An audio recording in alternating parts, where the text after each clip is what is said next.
One of the top questions I get asked on a regular basis when people talk to me about overages is, Dan, if you're so confident in the overage business and in that strategy, and if you're so confident that I can be successful and make money in this, then why aren't you telling everybody to just quit their jobs right now and come do the overages? Or in other words, people will even ask me, should I quit my job and do overages full time? So let's talk about that because there's really a lot to dive into there. Guys, I need you to understand, and some of you know this from my other videos, I didn't have the option to quit my job to do overages because I was straight up let go. I was laid off, right? So I was unemployed. I was personally unemployed when I started in the overage business. And I had $8,000 in my bank account, I think. It was somewhere in the neighborhood of $8,000, which some of you probably thinking, wow, that's a lot. I could live off that for a while. But hear me out. I have a house. I was making 75-ish K a year. So I have a mortgage. I have expenses. I have these annoying solar panels that unfortunately got grandfathered into my house, the payments. So that was expensive. I had a car payment. Basically, I think my monthly expenses were somewhere in the neighborhood of $2,700 a month. Okay, so I had $8,000 in the bank with no job, which meant I had, if I really stretched it, about 3 months worth of funds for us to live off of. And 3 months isn't a long time. And yet I was so convinced that I could be successful in overages that I sunk a good portion of that into my business. Now, hear me out, because it wasn't a lot, but I set up a website, I got a PO box, I already had a laptop and phone, so I was good there. I had to set up the LLC, which was $50. So I didn't sink a ton of money into it. But really what I mean is I invested my time and my efforts and my focus on overages. Because really, I'm serious, if you got a laptop and phone, you can do overages. And the rest of that stuff is dirt cheap, Even if you wanted to set up a website, what is that, $30 a month at most?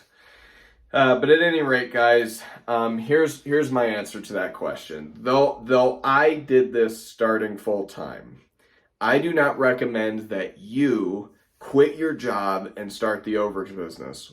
Why? And also, by the way, let me flesh this out because it does depend on your situation. If you're a college kid working at Mickey D's making $12 an hour and you've got scholarships or grants that you're living off of, freaking quit that job and jump on overages full time, okay? You don't need to waste any more time. However, if you are just starting out wanting to do overages, you're making, a decent amount, it doesn't even matter what you make a year, but you're making enough that you're paying your rent, you've got health coverage, you've got your car payments taken care of, you've got financial, you've got enough to meet your financial needs at your job currently. I would suggest that you keep your job and work overages as a side hustle until you've built that pipeline up enough that you can now work, that you can reasonably quit your job and do overages full time. I think everyone should be doing overages full time. That's my opinion. But just for the sake of maintaining your financial security and building that pipeline up, I would say keep your job. Honestly, guys, it was, 3 months or something until I started finally getting paid out for my first deals. And it was a lot. I mean, I got 10 to 15K, within that first group of clients that I had. So that was great. But that was a scary 3 months for me. It was scary because I had nothing to fall back onto. I just had that $8,000 and I was using that to live off of with the hopes that I would be successful with this other income from overages.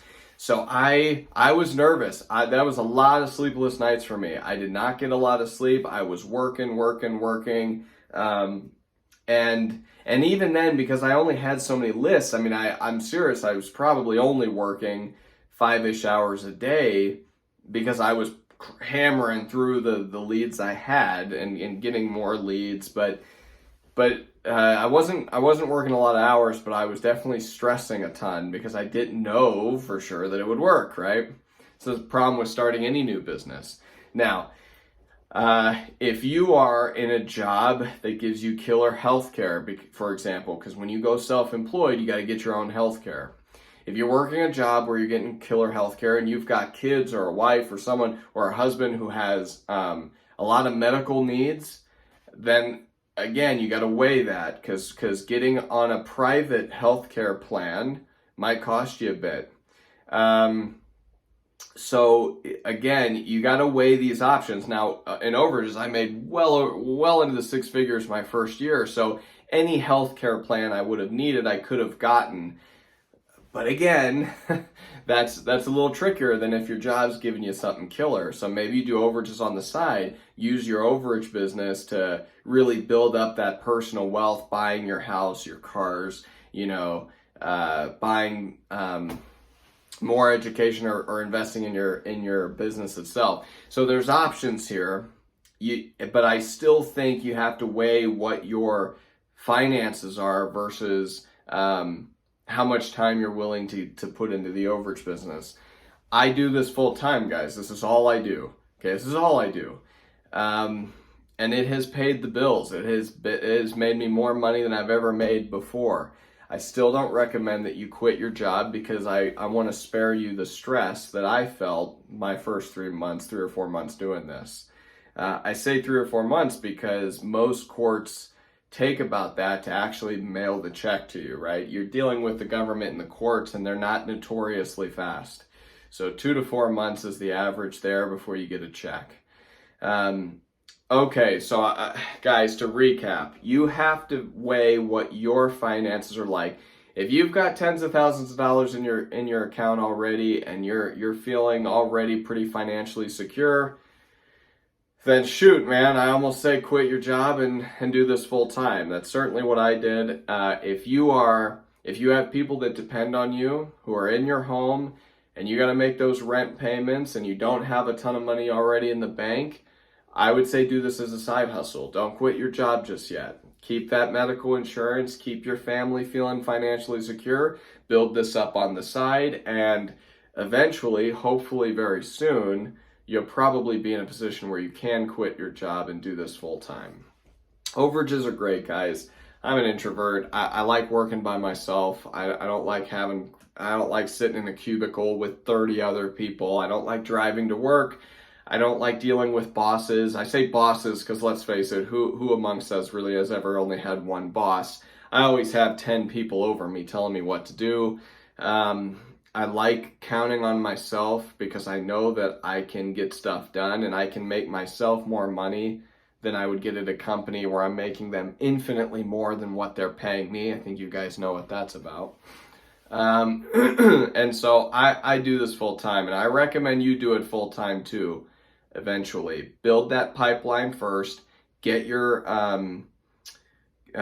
clients, get your people, have some cases going, and then keep building on that pipeline. And then, guys, well, the math is easy. Then at that point, you know what you're going to get. It's going to be really good, and you can, if you want, quit your job. Or again, I talk a lot to men because I'm a guy and I'm married, and this is how I think. But for the women out there who perhaps have a lot of kids or even just a few kids, but your husband works and maybe you're with the kids, this is something you can do on your own. Even with the kids in the house. I mean, this is an easy enough thing to just do on your laptop, even during nap time.